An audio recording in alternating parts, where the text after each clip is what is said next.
So once we're done analyzing our competition, we can move on to SWOT analysis. So what is SWOT analysis? SWOT is an acronym for strengths, weaknesses, opportunities, and threats. These are crucial features to identify before starting any business. Here again, we can use the IFJ Business Plan tool to fill in these features. Simply click on the SWOT button underneath Analysis in the dashboard bar. Here you will simply see 4 boxes, each for one category of the list. But how do we know what to write in each one and in which order to fill them? Let's start by identifying your strengths. What advantages do you have? What can you do better than others? Do you have an advantage in terms of costs? What do people say about your strengths? Your friends, your family, business partners? What do people think about you in general? Why do your clients stay with you? And lastly, you can also write about your unique selling proposition if you have one, although in most cases this won't apply to you, unless you have a patent or a technology that only you possess. Next comes the sad part. You have to be honest with yourself sometimes. Here you really need to identify your weaknesses, as this is crucial for a successful business plan. What could you improve? What should you avoid in the future? What weaknesses do people identify in you? Why do you lose sales? Here again, ask around and be honest with yourself. Now you can identify opportunities. What possibilities do you foresee? What are future trends? What technologies could give you a competitive advantage? Are there changes in client behavior? Also, keep track of local events, as this could drastically change your business plan.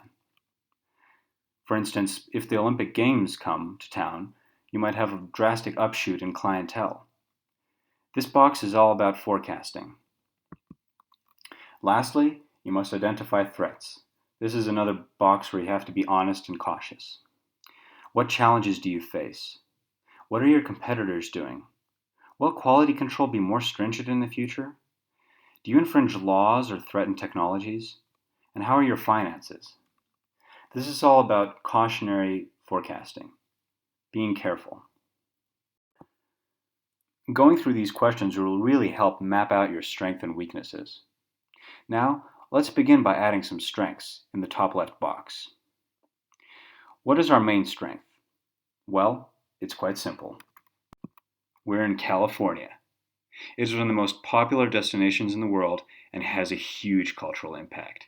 You've seen movies from here. Not to mention you listen to music from here. It is truly a privileged place to have a surfing camp, a cultural staple. Now, click on the Add Strengths in the upper left-hand box and add contacts and experience in California as your strength. The main idea behind filling in a SWOT table is to use your strengths to identify your weaknesses, opportunities, and threats. So, we know that contacts and experience in California is our strength. From this comes our greatest opportunity.